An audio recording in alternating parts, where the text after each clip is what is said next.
Salut à tous, et oui, nous sommes au mois de janvier 2015, nouvelle année évidemment. Autour de la table, l'équipe Carnet d'Art, toujours au meilleur de sa forme pour honorer les ondes de Radio Semnose avec un sourire qui ne pourrait concurrencer le magnifique de notre invité. Nous parlerons littérature, musique, société malade. Avec notre invité, nous parlerons sculpture et peinture. Je m'arrête là. Regard, au pluriel, c'est le thème de cette émission et vous vous en doutez maintenant, nous avons encore et toujours idées et envie à ajouter.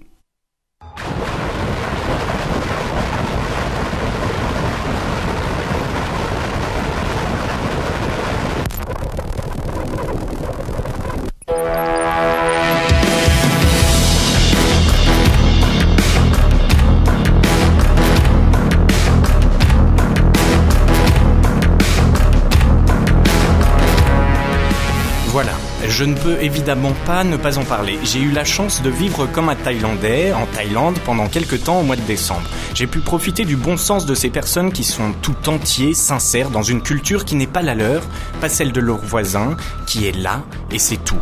Ne pas être fataliste, être déterministe. Ne pas être pessimiste, être déterministe. Ne pas être... Si, justement, être, tout simplement. Rire et sourire, boire et manger, prier et se souvenir, ne pas penser, ne pas pouvoir penser parce que malgré l'image dorée du royalisme, il n'y a pas de place pour ça. Ne pas penser et faire preuve d'un bon sens à toute épreuve. Savoir qui l'on est, d'où l'on parle, sans prétention, juste la vérité, la réalité, la logique. Je ne connais pas le chemin, je prends le taxi. Je paye le métro, je peux en profiter avec plaisir parce qu'il est propre, spacieux et lumineux. Il y a trop de pollution ? Diminuons ça en roulant tous au gaz. Un birman peut faire le travail à ma place ? Je le laisse faire et m'en trouve un qu'il ne fera pas. Voilà, du bon sens. Et ils en ont. Et même si la société parfaite n'existe évidemment pas, le ressenti le plus fort qui est à assumer en revenant en France est bel et bien que notre société est à bout de souffle, que notre vieux pays est sur le déclin, que c'est la fin d'un monde pour l'imposer naissance d'un nouveau et qu'il faut réagir maintenant avant qu'il ne soit trop tard, si ça ne l'est pas déjà. C'est aujourd'hui sur ces pays que repose le monde, pas le nôtre. Réfléchissons avec logique et pragmatisme et agissons vite. Voilà. Je sais que notre invitée est-elle pleine de bon sens, que lorsqu'elle croise un lapin écrasé sur le bord de la route, elle n'hésite pas à s'arrêter pour le ramasser et le manger s'il est encore chaud. Elle est artiste peintre, elle sculpte des bronzes majestueusement dérangeants, mais elle est avant tout femme, généreuse et aimante, aimable, et si elle est dans ce studio aujourd'hui, c'est que je l'aime. Peut-être l'avez-vous reconnue, c'est Annie Berthet, notre invitée aujourd'hui. Bonjour Annie. Bonjour Antoine. Ça va ? Ça va. Et le cœur, il bat pas trop fort ? Si, complètement. Il bat la chamade, là, il est complètement à l'envers. Mais c'est un beau cadeau pour cette nouvelle année. Oui, complètement. Merci à tous, là. Autour de cette table, Karine Davier qui va nous parler musique. Eh ben, comme d'habitude. On reste en France ce mois-ci ? Tout à fait. Ça fait du bien aussi. Timothée, vous avez bien travaillé ? J'ai bien travaillé. Bon, digérer les fêtes ? Difficilement. Comme Christina, je crois, qui digère toujours difficilement les fêtes. J'ai un peu de mal à digérer les fêtes. Bon, c'est vrai que ça a été assez dur aussi. Bon, mais tout va bien. Tout va bien sinon. Ok, évidemment, à la fin de cette émission, nous retrouverons Antoine Formica qui nous lira le feuillet du mois. Et nous commençons par Karine Davier. Il y a tout juste un an, elle a posté une nouvelle chanson sur YouTube, Glory, accompagnée d'un clip et de cette description. Ma maison de disques m'a dit « Fais ton album en français, sinon on te vire. J'ai fait mon album en anglais. » Je vous parle bien sûr de Mademoiselle K, mais on écoute tout de suite sa chanson Glory pour voir si elle a eu raison.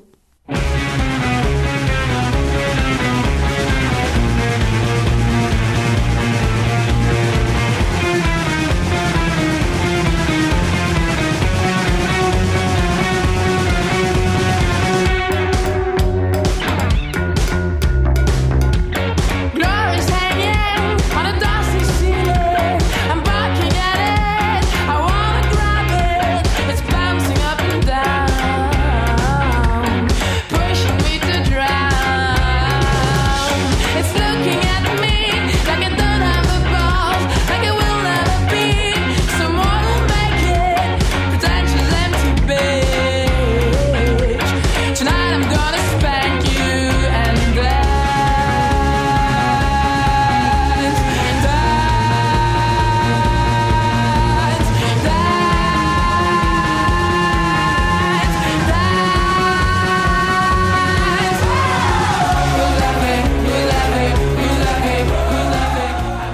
De quoi parle cette chanson ?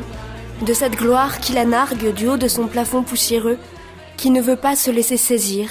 C'est bien sûr un coup de pied dans les buttocks de son ancienne maison de disques, Amy, une façon de montrer que même si elle chante en anglais, sa musique peut être appréciée du public qui la soutient depuis ses débuts. On se souvient de son premier album en 2006, sur lequel figurait « Ça me vexe » ou « Jalouse ».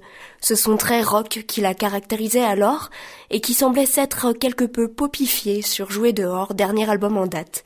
Avec Glory et Are You Swimming, autre chanson publiée le 27 octobre sur la toile, Mademoiselle K renoue en profondeur avec le rock, tant dans sa musique que dans son attitude. Pour produire son nouvel album, Hungry Dirty Baby, qui sortira le 19 janvier, elle a monté son propre label, Cravache, s'est séparée de son bassiste et apparaît plus torse nu que jamais. C'est une vraie descente en elle-même, une interrogation sur la possibilité de s'exprimer en anglais alors même que le rock français semble si fragile. C'est aussi la question du regard que l'on porte sur nous, sur elle, sur tous ces gens qui sont dans l'entre-deux, qu'on ne peut ranger dans une catégorie en un coup d'œil. La pochette la présente la peau peinte en blanc, les bras croisés sur ses seins nus, une croix noire au-dessus de sa tête. Rébellion, résurrection, Mademoiselle K allie humour et maturité. Elle est ce bébé sale et affamé qui veut qu'on l'écoute rêver tout haut. Elle est ce cri que l'on voudrait tous pousser. Hungry Dirty Baby. Rendez-vous le 19 janvier.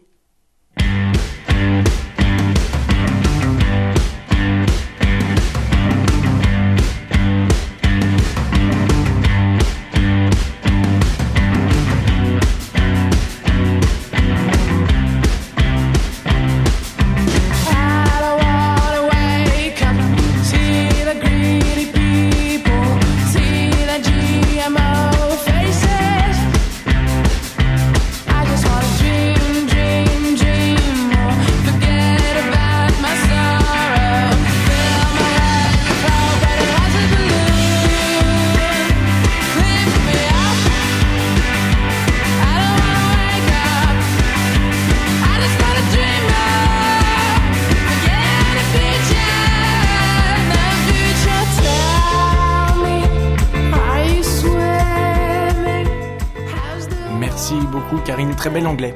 Merci. Bon, satisfaite de cet album alors ?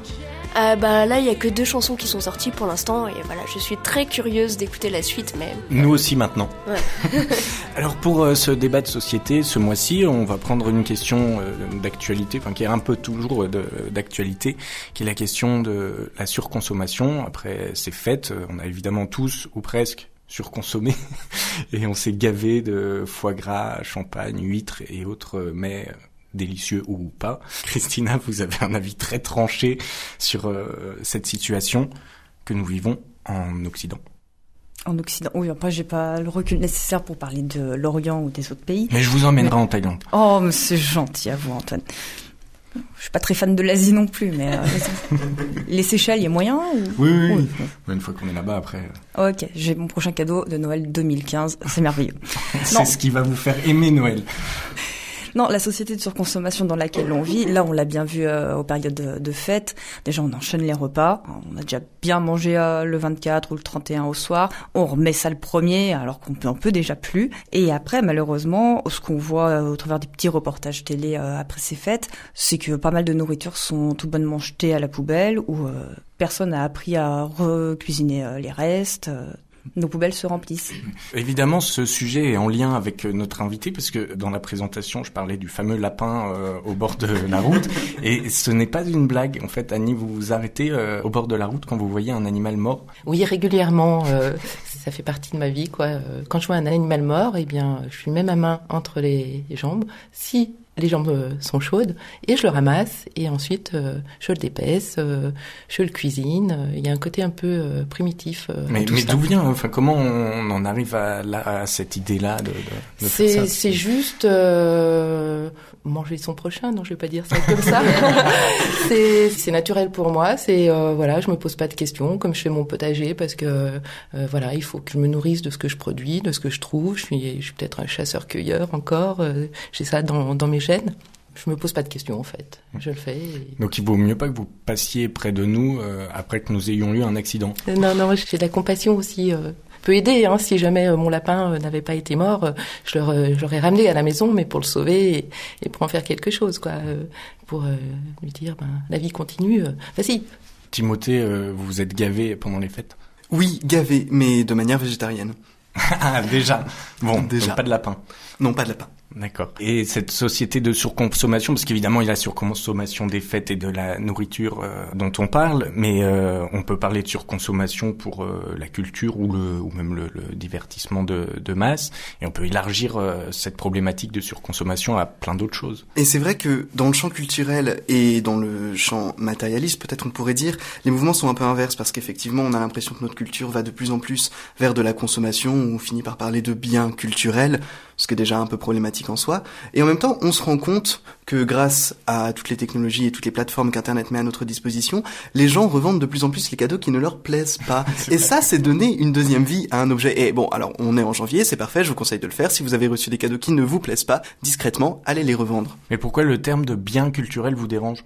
Parce que le terme de bien renvoie à un objet matériel que l'on peut posséder, et que la plupart du temps, ce qu'on peut posséder dans la culture n'est que son support. Vous allez posséder un CD, vous allez posséder un livre, mais la culture, ce n'est ni le CD ni le livre, ce sont les informations qui sont dessus. Et si on achète une toile ou une sculpture d'Annie Berthet ? Je pense que, pour ce qui est des arts plastiques, le coût et le prix des productions est tel qu'on ne peut de toute manière pas le consommer véritablement, parce que quand on achète, ça a une valeur, et l'argent qu'on met dedans participe aussi à la valeur, et vous n'allez pas en acheter tous les 5 du mois. Donc forcément, les tableaux et les sculptures peuvent pas rentrer dans ce système de surconsommation. Ça dépend. Même pour les Russes. Peut-être que justement, une certaine forme d'oligarchie ou de personnes qui ont beaucoup d'argent peuvent consommer, et en même temps, ça soutient quand même la production, puisque quand on est sur des œuvres qui ne sont pas reproduites en série, effectivement, on a besoin que l'artiste soit payé, donc peut-être qu'au final, l'œuvre n'est pas dans le cadre le plus idéal, mais l'artiste a pu créer, et c'est déjà pas mal.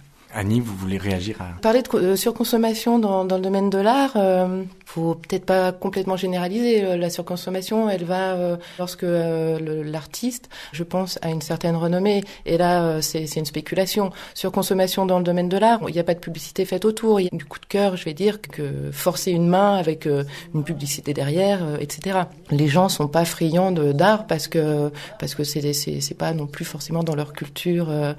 Ils sont pas bombardés d'images artistique chaque fois aussi.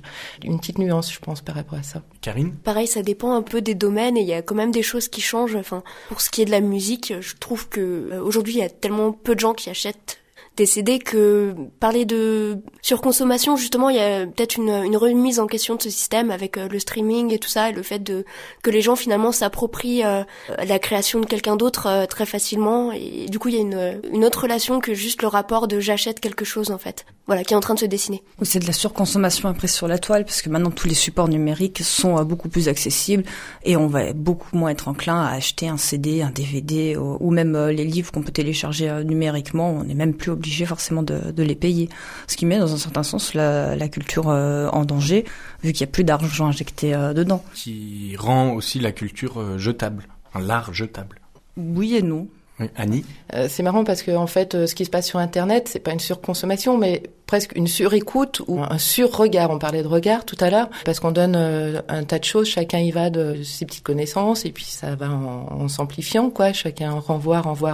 Et du coup, on est bombardé de tout ça, et on perd la nécessité de ce qu'on aime, et de ce qu'on voudrait voir, et de ce qu'on voudrait entendre. On s'éparpille un petit peu, moi, je trouve. C'est pas vraiment de la surconsommation, mais il y a une idée de sur quelque chose. Il y en a des choses à ajouter, mais Timothée, c'est à vous. Vous avez travaillé ce mois-ci ou... Non, je crois que vous n'êtes pas sorti en fait au mois de décembre, c'est ça ? J'ai travaillé, mais sans sortir de chez moi. On était en train de parler de la consommation au moment des fêtes, et ça tombe bien. Parce que, en fait, l'esprit contemporain tente de se persuader que, rationaliste et méthodique qu'il est, il n'a plus besoin de rites. Et pourtant, nos vies sont emplies de rituels. Et le passage d'une année civile à une autre ne fait pas exception. Bon, je vous propose que nous, on fasse une toute petite entorse à l'habitude. Je vais pas vous parler de mes propres bonnes résolutions de nouvelle année, parce que ça, tout le monde s'en fiche. Non, je vais plutôt vous dire ce que j'aurais aimé que d'autres prononcent. Ainsi, si j'avais été notre cher ministre de la Culture, je n'aurais pas oublié qu'être ministre est aussi une affaire de paraître, et j'éviterais à l'avenir de répondre. Quand on m'interroge sur le romancier avec qui je viens de déjeuner. Rongé par une feinte culpabilité d'avoir lâché ne pas lire, je déclarerai publiquement le 1er janvier à minuit 1 avec quelques flûtes de champagne dans le nez, cette année je lis Modiano in extenso. Mais je n'oublierai pas non plus que, selon l'aphorisme, prudence est mère de sûreté, et que ne pas tweeter profonde admiration pour l'œuvre de Patrick Modiano, si justement récompensé alors qu'on n'y a jamais mis les pieds, aurait été une bonne idée. Quand Fleur Pellerin use de l'onomatopée, le Aurélie Felipetti, elle, à propos de la sortie de son successeur, condense les figures. Elle réunit une paraphrase détournée nietzschéenne et une belle prétérition dans un seul moment. Sans les livres, pour paraphraser Nietzsche, la vie serait une erreur. Et est-ce qu'elle a fait une erreur, donc, Fleur Pellerin ? Je n'ai pas à commenter l'action ou les déclarations de mon successeur. Bon, je vous aide. La prétérition, ici, c'est dire « Ah non, je ne viens pas de vous dire ce que je viens de vous dire ». Et la citation de Nietzsche, c'était « Sans la musique, la vie serait une erreur » et c'est une citation tirée du Crépuscule des idoles, également appelée « Comment philosopher à coups de marteau ». Au moins, on aura compris qu'une agrégée de lettres classiques est capable d'un peu plus de sophistication langagière, tout ça pour sortir les griffes, enfin, les marteaux. Mais bon, surtout, si j'étais journaliste, j'éviterais de poser des questions absurdes à Madame le Ministre. C'est de la démagogie pure que de savoir ce qu'elle pense de Modiano. On est là à des lieues de ce que c'est que l'exercice d'une fonction ministérielle. Pur énoncé de façade, mondanité politique. J'éviterais aussi, si j'étais journaliste, et particulièrement si j'étais journaliste pour le Huffington Post, de taxer Fleur Pellerin de nous faire basculer dans la barbarie, concept qui resterait à définir et qui ferait de la lecture de Modiano, le génie, le nobelisé, le rempart mystico-culturel entre l'humanité et l'inhumanité. Comme si on ne savait pas que tout partait déjà à volo, que plus aucun dirigeant ne dirigeait ce dirigeable sérieusement, oh, j'ai fait un joli polyptote, et de manière éclairée. Et comme si, surtout, toute la culture était chez un auteur, comme s'il existait des incontournables, des obligations liberticides. Vous n'êtes pas cultivé si vous n'avez pas lu Modiano. Mais d'ailleurs, Antoine, vous avez lu Modiano ?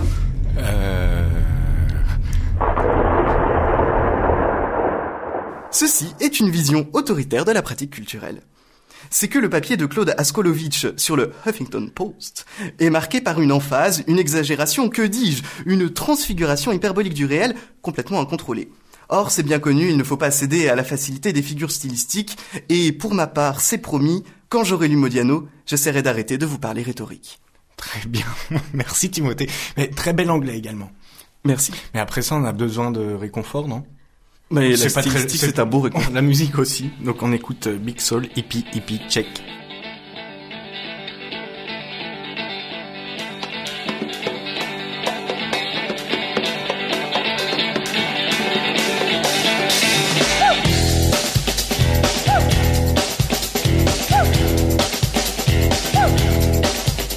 Well, girl, you better get down. Well, it's the best you ever found. Hey, baby, shake. Don't say you don't have, well, it's the hottest thing in town. Hey, baby, shake. Well, we walk around and then you move all up and down and then you turn around and then you break. Hey, baby, shake. Hey, baby, shake. Well, girl, you know you're bound to get rolled right by the sound. Hey, baby, shake. So spread that mess around and only have to worry about the crowd. Hey, baby, shake. Well, you don't walk around and then you move it all up and down and then you turn around and then you break. Hey, baby, shake. Hey, baby, shake.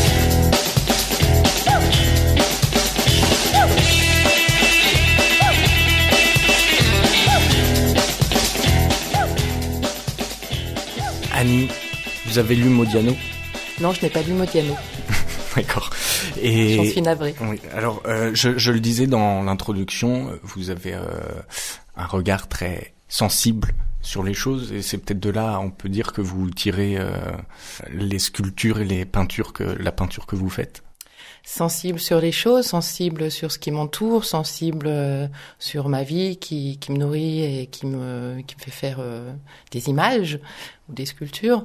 Est-ce qu'on peut répondre à cette question quand on peint ou qu'on sculpte ? Pourquoi on fait ça ? C'est essentiel, je dirais. C'est une nourriture. C'est vital. C'est vital. C'est Parce que c'est comme ça. C'est une chose qui a pas toujours été là pour vous. Si, ça a toujours été là à des rythmes différents à chaque temps donné, parce que voilà, la vie d'artiste est pas simple et il faut faire d'autres choses. Et puis en plus, voilà, je suis une femme, j'ai eu des enfants, etc.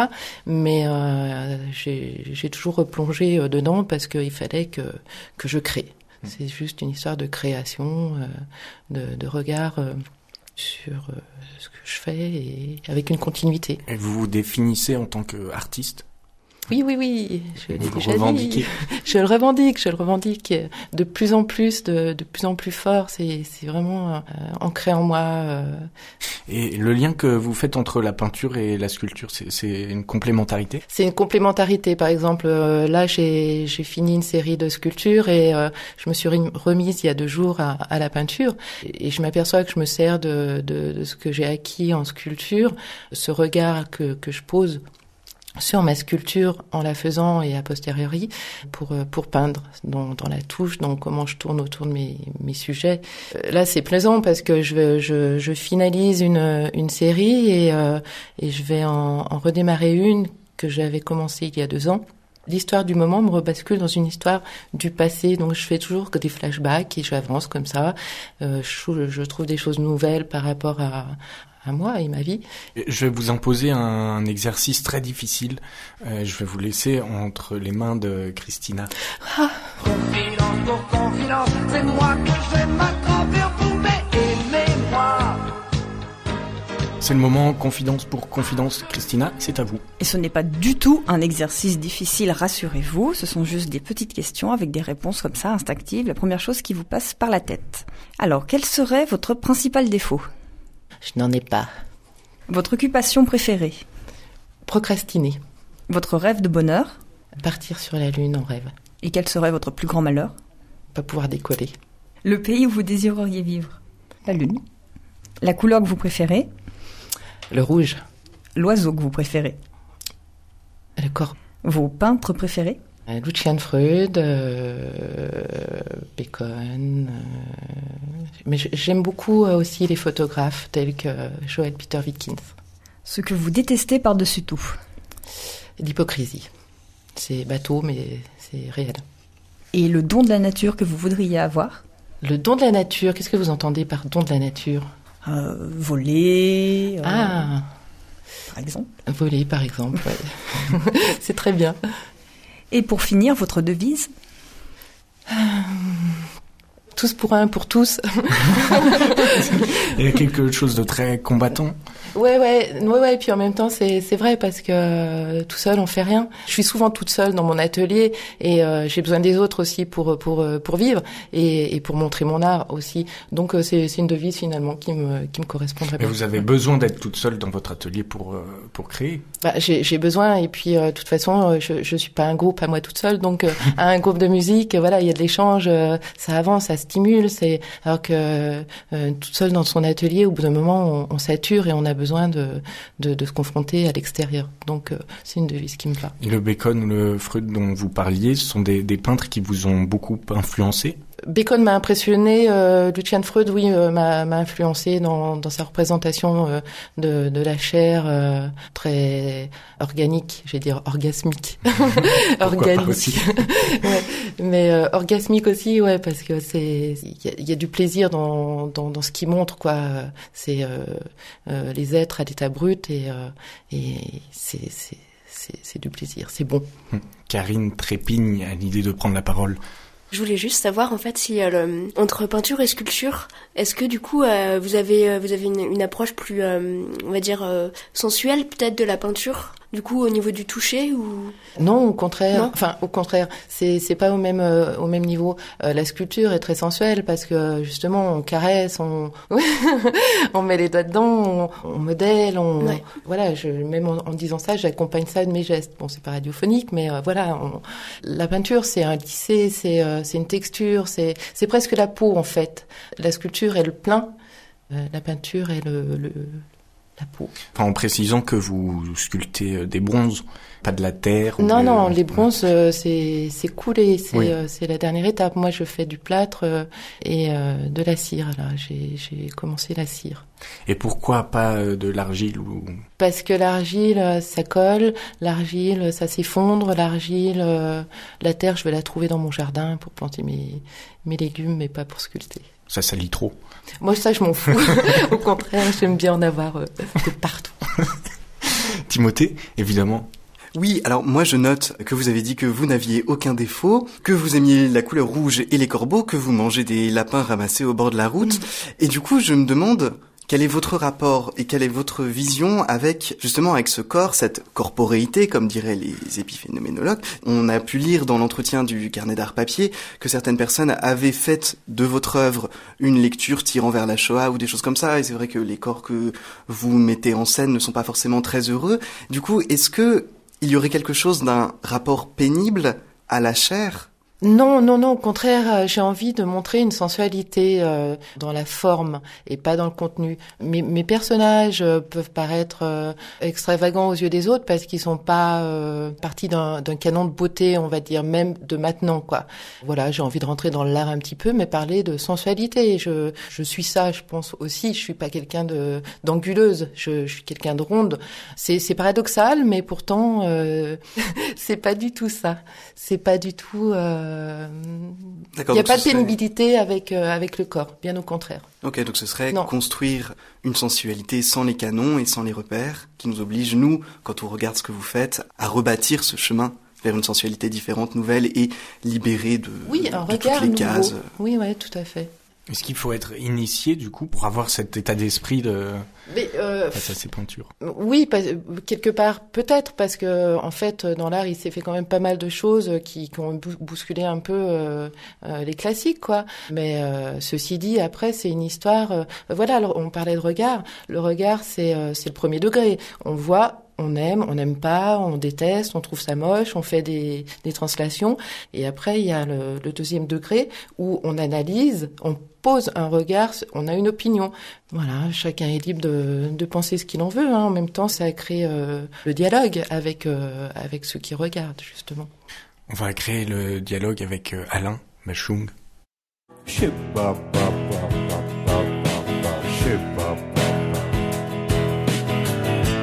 Un jour, je t'aimerai moins,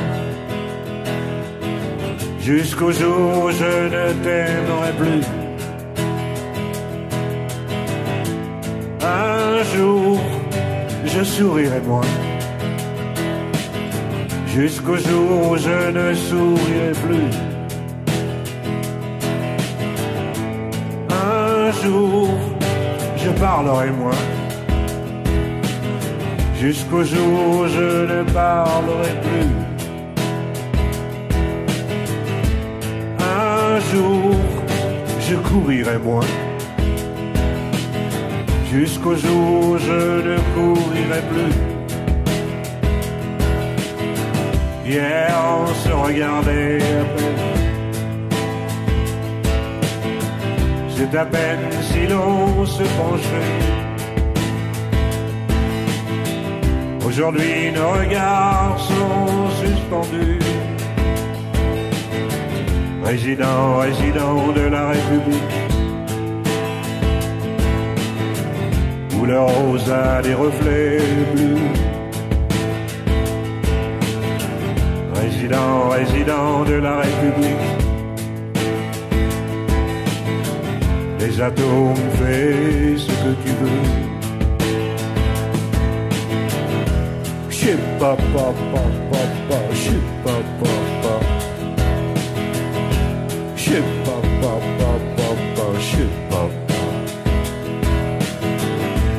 Un jour, je te parlerai moins. Peut-être le jour où tu ne me parleras plus. Karine, vous chantiez derrière le micro en entendant cette chanson. Bien sûr, c'est Alain. Vous nous faites un petit extrait? Un jour, je parlerai moins. Il manque la guitare. C'est ça, il manque à Gaëtan Roussel et Bon, je retrouve... Ah oui, voilà, c'est Résident de la République, bleu, pétrole.